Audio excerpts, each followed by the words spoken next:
নমস্কার, আমি পুরোহিত সুলভ ত্রিপাঠী গোহরাজ মন্দিরের পক্ষ থেকে জানাচ্ছি সবাইকে শুভ সকাল।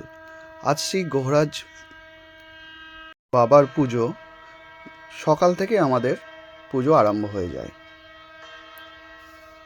দেখছেন বাবার পুজো আরম্ভ হয়ে গেছে। ঠিক বাবার পাশেই আছে ভগবান শ্রী বিষ্ণুর বিগ্রহ এবং ঠিক তার পাশে রাধা মাধব এবং জগন্নাথ, বলভদ্র, সুভদ্রা দেবী। সাথে রয়েছেন আমাদের মা দক্ষিণা কালী, বহু পুরাতন। ইনি হচ্ছেন ভগবান সূর্যদেব। ঠিক তার পাশেই আছেন মা সন্তোষী মা, সকলের মঙ্গল করুক। হনুমানজি এবং সংকটমোচন।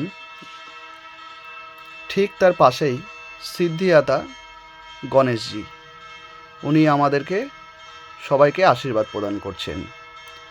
এবং ঠিক তার পাশে হনুমানজির বহু পুরাতন এটা মূর্তি, পাশে শিবলিঙ্গ এবং আমাদের মন্দিরের দুই পাশেই দুটি গজরাজ প্রতিষ্ঠা কর্ম চলছে, এখনও সম্পূর্ণভাবে হয়ে ওঠেনি।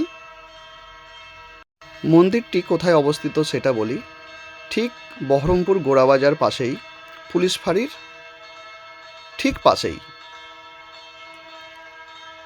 এটি হচ্ছে পুলিশ ফাঁড়ির রাস্তা এবং ডান দিকে কেন কলেজের রাস্তা। মন্দিরের সামনেই বহু ভিক্ষুকগণের আগমন। শনিবার এবং মঙ্গলবার বহু ভিক্ষুকগণ এখানেই থাকেন। ধন্যবাদ। আজকের দিনটি শুভ হোক। জয় বাবা গোহরাজ।